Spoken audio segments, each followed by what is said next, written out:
जय श्री गणेश। नमस्कार। मैं आचार्य संजय द्विवेदी। मेरे समस्त प्रबुद्ध दर्शकों का मेरे चैनल पर हार्दिक स्वागत है।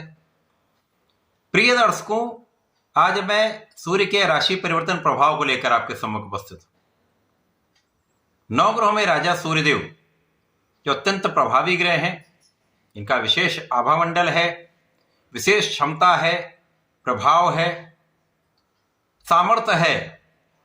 इसी प्रकार से शासन प्रशासन के कारक सूर्यदेव हैं, नेतृत्व तथा अनुशासन के कारक सूर्यदेव हैं, राजनीति के कारक सूर्यदेव हैं, प्रशासनिक सेवाओं के कारक सूर्यदेव हैं, पिता तथा आत्मबल के कारक सूर्यदेव। सूर्य अत्यंत महत्वपूर्ण ग्रह हैं क्योंकि ये जीवन प्रदान करते हैं। आरोग्य प्रदान करने वाले ग्रह सूर्यदेव हैं। तो सूर्य की प्रथम किरण से ही इस संपूर्ण जगत में प्रकाश का प्रवाह हो जाता है, प्राण का संचार हो जाता है। साक्षात देव सूर्यदेव हैं। तो अत्यंत महत्वपूर्ण ग्रह सूर्यदेव राशि परिवर्तन करके 14 मार्च को मीन राशि में प्रवेश करेंगे। अब मीन राशि गुरुदेव बृहस्पति की राशि है, जो सूर्य के गुरु हैं।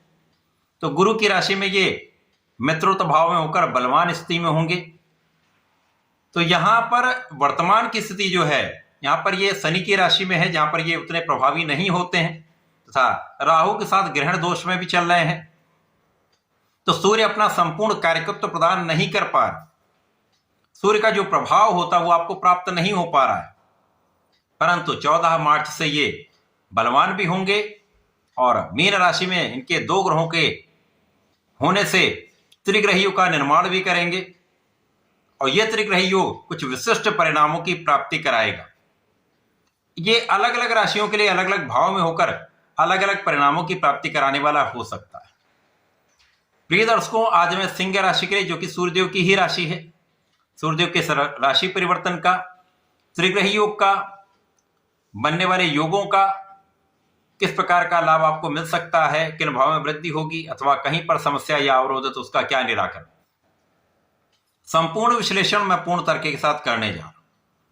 प्रिय दर्शकों, इस राशिफल को आप अपने लग्न तथा राशि दोनों के अनुसार देख सकते हैं। अब सिंह राशि के लिए ये गोचर आपके अष्टम भाव में, जो त्रिक भाव है, निर्बलता का भाव है, डिप्रिसिएशन क्षय का भाव है, यहां पर आरंभ हो रहा है। परंतु सूर्य को यहां पर किसी प्रकार का कोई त्रिकदोष नहीं लगता। इस प्रकार से सूर्यदेव को कोई बड़ी समस्या नहीं है। उनके लिए 12 भाव एक जैसे हैं, लेकिन कुछ केंद्र के भाव में इनका बल अधिक हो जाता है।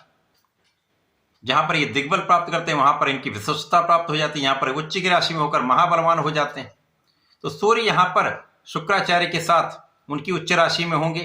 शुक्राचार्य के साथ रवि शुक्र योग बन जाएगा और शनि शुक्र का योग तो चल ही रहा है। सिंह राशि के लिए अष्टम भाव में जाकर ये आपकी स्वास्थ्य समस्याओं को कम करेंगे। जो समस्याएं चल रही थी उनका निवारण करेंगे।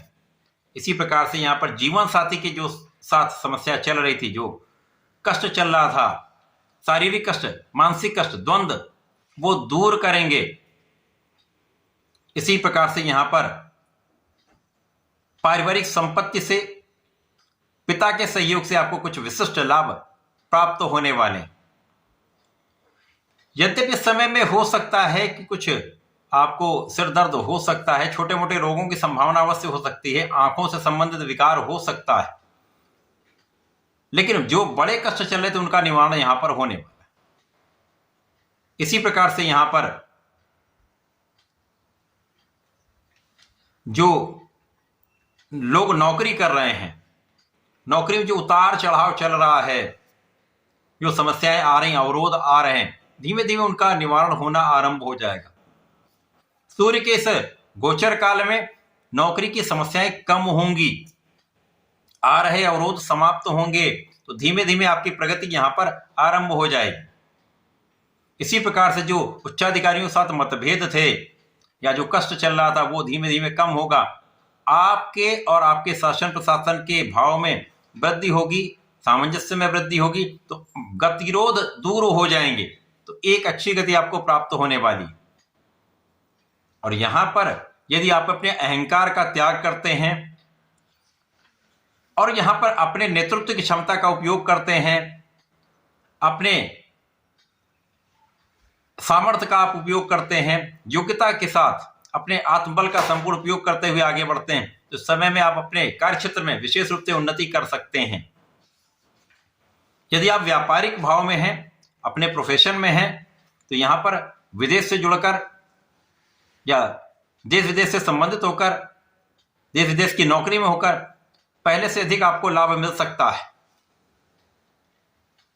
यहां मुख्य रूप से आपका जो ज्ञान है वो पहले से कहीं अच्छा हो जाएगा, आपकी ज्ञान की विशिष्टता बढ़ जाएगी, स्पेसिफिक आप हो जाएंगे, जो आपका भटकाव था वो समाप्त होने लगेगा। क्योंकि इस समय में कहीं ना कहीं कुछ लोगों के कारण या आपके ही वैचारिक अस्थिरता के कारण आप समझ नहीं पा रहे कि मुझे किस प्रकार का निर्णय लेना चाहिए, तो वो निर्णय अब आपके पहले से अधिक अच्छे होंगे। तो यहां पर आप विचारशील होकर कार्य करते हैं, समझदारी से काम करते हैं और अपने काम को निष्ठा के साथ करते हैं, किसी प्रकार का अन्याय या अवांछित कार्य नहीं करते हैं। तो इस समय में कार्य क्षेत्र की समस्याएं दूर होंगी और कार्य क्षेत्र में आपको पहले से अधिक अच्छे अवसर मिलने लगेंगे। सरकारी नौकरी में है तो जो आ रहा कष्ट था वो दूर होगा, कहीं पर कुछ कानूनी समस्याएं यदि चल रही तो उनका निवारण होना आरंभ हो जाएगा। इस गोचर काल में कुछ ना कुछ उसका हल अवश्य निकलेगा। इस समय में अब चूंकि लग्न के स्वामी हैं तो आत्मबल में उतार चढ़ाव कुछ हो सकता है, तो इस पर आपको नियंत्रण रखना है।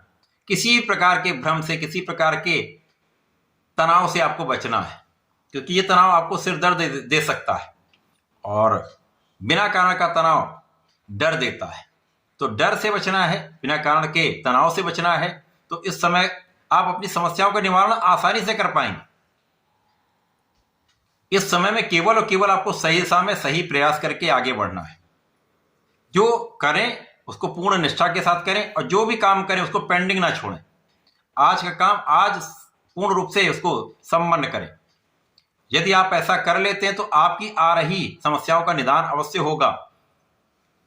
तथा व्यापारिक भाव में भी कहीं पर आपका धन यदि फंसा हुआ है तो इस समय में धन के लिए यदि आप प्रयास कर लेंगे तो धन आपको प्राप्त हो सकता है। लेकिन इस समय में कहीं ना कहीं आपके जीवन में कुछ ऐसे लोग हो सकते हैं जो आपको डिगाने का प्रयत्न करें, कहीं ना कहीं आपके लिए आलोचना कर सकते हैं। तो ऐसे लोगों से डरने की आवश्यकता नहीं है, केवल अपने प्रयासों को सही दिशा में करने की आवश्यकता है, विवादों से बचने की आवश्यकता है। तो इस समय में आप बिना कारण के तनाव से बचेंगे और अपने कार्य पर पूर्ण रूप से फोकस कर पाए। अब क्योंकि लग्न के स्वामी हैं और यहां पर आपको परिश्रम के स्वामी के साथ आपका गोचर चल रहा है, तो यहां पर कहीं ना कहीं यदि आप सही दिशा में प्रयत्न करते हैं तो उसका लाभ तो अवश्य मिलेगा। और वो भी परिश्रम के स्वामी शुक्राचार्य उच्च अवस्था में, तो किया हुआ पुरुषार्थ आपका सफल अवश्य होगा। यहां पर साझेदारी का जो भाव कहीं ना कहीं दूषित हो रहा, तो कानूनी समस्याएं यदि चल रही हैं तो उनका निवारण होने वाला है। तो कुल मिलाकर यह समय सूर्य का परिवर्तन आपके जीवन में कुछ स्थिरता लाएगा, समस्याओं का निवारण करेगा, पहले से अधिक आपको लाभ देगा, उतार चढ़ाव में कमी अवश्य करेगा। इस समय में आपको नियमित रूप से भगवान सूर्य को जल देना चाहिए, ओम घृणी आदित्याय नमः का जप करना चाहिए तथा भगवान भोलेनाथ पर जलार्चन करना चाहिए। प्रत्येक रविवार को लाल चंदन का अर्पण करेंगे तो विशेष लाभ आपको प्राप्त होंगे। काले तिल का अर्पण करें तो अवरोध दूर हो जाएंगे, आप कहीं ना कहीं से अपने जीवन में प्रगति के अवसर प्राप्त कर पाएंगे। तो ऐसा करके इसका लाभ लें। धन्यवाद, नमस्कार।